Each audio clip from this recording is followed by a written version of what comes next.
سے پہلے ہم دیکھتے ہیں کہ ڈیفٹ امیٹیشن کیا ہے۔ اس میں بچہ وہ ایکشن آبزرو کرتا ہے جو اس کے سامنے ہو چکے ہوتے ہیں، یعنی بچے نے وہ سب کچھ دیکھا ہوتا ہے اور پھر اس کے بعد وہ اپنی آبزرویشن کے ذریعے اس پر بات بھی کر سکتا ہے اور اس کو انڈرسٹینڈ بھی کر رہا ہوتا ہے۔ بالکل اسی طریقے سے اگر آپ سمبولک پلے کہیں گے تو وہ کبھی بھی کسی گڑیا کو تو فیڈ کروائے گا مگر کسی بوٹل کو لے کے فیڈ نہیں کروا رہا ہوگا۔ اس کی کیا وجہ ہے؟ یعنی یہ یہاں پر آ جاتا ہے اس کا سمبولک پلے کہ وہ سمجھ رہا ہے کہ گڑیا جو ہے وہ ایک انسان کی طرح کی ہے، ایک بچے کی طرح ہے، آپ بچے کو فیڈ کروائیں گے لیکن بوٹل کو آپ گود میں لے کے کبھی بھی اس کو فیڈ نہیں کروائیں گے۔ یعنی ایسی پلے وہ آپس میں جب وہ کھیل رہے ہوتے ہیں تو یہاں سے ہمیں ان کی انڈرسٹینڈنگ ہوتی ہے ان کے مینٹل لیول کی۔ پھر اسی طرح لینگویج آ جاتی ہے کہ بچہ اپنی لینگویج کے ذریعے اپنی بات کے ذریعے وہ بات کنوے کر رہا ہوتا ہے جو کبھی اس کے کہیں ذہن میں آئی ہوئی ہوتی ہے لیکن وہ ٹیک پلیس نہیں ہوتی، یعنی ہو نہیں رہی ہوتی ہے، وہ آپ کو ایک خیالی دنیا کی کوئی بات بتا رہا ہوتا ہے۔ یہاں سے پتہ چلتا ہے کہ اس کے خیالات میں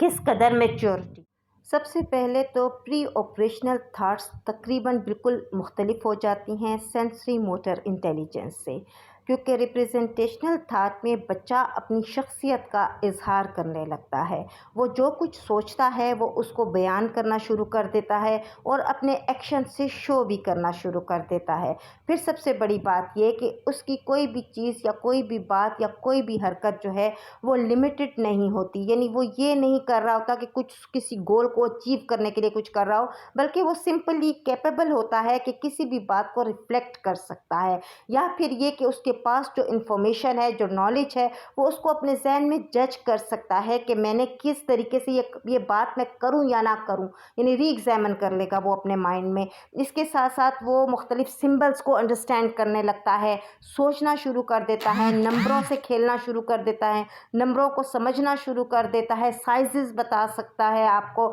سوشلائز بہت ہو جاتا ہے۔ اسی طریقے سے بہت سی ایسی باتیں ہیں جس کو وہ پراپرلی ٹرانسلیٹ کر کے، یعنی جو اس کے ذہن میں آ رہا ہے وہ ریفارم کر کے آپ کے سامنے پیش کر دیتا ہے، جیسے کوئی چھوٹی سی کہانی بھی آپ کو اس وقت وہ سنا سکتا ہے۔ پری آپریشنل تھاٹس میں کچھ ایسی چیزیں بھی ہمیں بچے میں دکھائی دیتی ہیں جس کی وجہ سے ہم ان کو انڈرسٹینڈ کر سکتے ہیں کہ وہ کیا خامیاں ہیں جو ان میں پیدا ہوتی چلی جا رہی ہیں۔ آپ انہیں خامیاں نہیں کہیں گے کیونکہ یہ وقت گزرنے کے بعد ختم ہو جاتی ہیں، یعنی تھوڑا سا بچہ جب میچور ہونے لگتا ہے تو یہ باتیں اس میں ختم ہو جاتی ہیں۔ سب سے پہلے ایسا بچہ سینٹرلائزیشن بہت زیادہ کرتا ہے، یعنی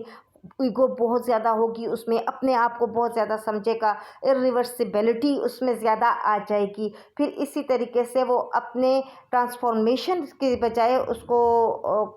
فوکس کرے، وہ اسٹیٹس پہ فوکس کر رہا ہوتا ہے، یعنی چینج ہونے کو تیار نہیں ہوتا۔ ریزننگ کرے گا آپ کے ساتھ، کوئی بات اس نے کہی ہے تو وہ خواہش رکھے گا کہ اس کی بات ہی مانی جائے اور وہ پراپرلی اس کے آپ کو ریزنس دے رہا ہوگا۔ تو اس طرح کی چھوٹی چھوٹی کئی باتیں جو ہیں وہ اس ایج کے بچوں میں آپ کو دکھائی دے رہی ہوتی ہیں۔ چلیے اب یہ دیکھ لیتے ہیں کہ ارلی چائلڈہڈ میں کون کون سے ایسے کانسیپٹس ہیں جو بچے بڑی آسانی سے سمجھ لیتے ہیں، جیسے time, self, weight, number, sex roles اور space, life, death, bodily functions, beauty, social awareness اور کامک۔ یہ وہ تمام چیزیں ہیں، یہ تمام باتیں ہیں، وہ تمام کانسیپٹس جو بچہ بڑی آسانی سے سمجھ سکتا ہے، ان کو آپ کو سمجھا بھی سکتا ہے، اپنی شخصیت کا اظہار بھی کر سکتا ہے، اور ان باتوں کو، انہی چیزوں کو جب ہم اپنی ایجوکیشن میں ایڈ کرتے ہیں تو بچہ اس کو زیادہ اچھے طریقے سے اس کو سمجھ سکتا ہے۔ چلیے اب اس کو دیکھ لیتے ہیں کہ وہ کون سے مین کانسیپٹس ہیں جو اس ارلی چائلڈہڈ میں آپ ان کو کلیئر کر سکتے ہیں۔